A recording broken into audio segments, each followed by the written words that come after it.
खबरों के सिलसिले को आगे बढ़ा लेंगे और खबर शामिल करेंगे डस्का से। गुलाम मुस्तफ़ा कादरी की रिपोर्ट के मुताबिक जहां पर ईद उल अजहा की मुनासबत से वसी दस्तरखान लगाया गया, मुल्क भर की तरह डस्का में भी पाकिस्तान मरकजी मुस्लिम लीग के हल्का NA 73 डस्का के ज़रिए एहतमाम ईद उल अजहा दस्तरखान सजाया गया, जिसमें सैकड़ों मुसाफिर और मुकामी अफराद ने पेट भर कर खाना खाया और पाकिस्तान मरकजी मुस्लिम लीग के इस नेक इकदाम को सराहा। मज़ीद जानते हैं गुलाम मुस्तफ़ा कादरी की इस रिपोर्ट में। जी अल्हम्दुलिल्लाह आज पाकिस्तान मरकजी मुस्लिम लीग के प्लेटफार्म तो एक ईद उल अजहा के मौके के उत्ते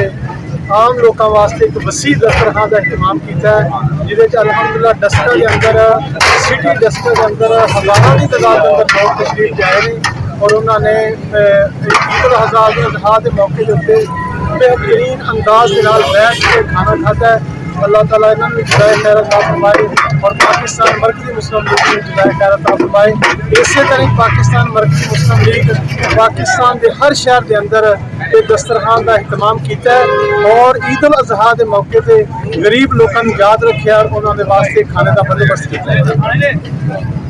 रहमतुल्लाहि व बरकातहू। पाकिस्तान मरकजी मुस्लिम लीग डस्का सिटी ने अल्लाह के फजलो करम के नाल ईद उल अजहा के पहले दिन घरों का सर्वे करके जिन्होंने लोगों ने कुर्बानियां नहीं कीतियां उन्होंने घरों के अंदर असी अल्हम्दुलिल्लाह गोश्त पहुँचाया और ईदों दूसरे दिन अल्हम्दुलिल्लाह असी जिहड़ा डस्का सिटी के अंदर दस्तरखान लगाया है और ये सिलसिला खिदमत का इंशाअल्लाह जारी सारी रहेगा और असी अल्लाह के फजलो करम के नाल सियासत जिहड़ी है खिदमत इंसानियत की सियासत करना चाहते हैं और इबादत समझ के असी खिदमत का काम करते हैं। अस्सलाम वालेकुम।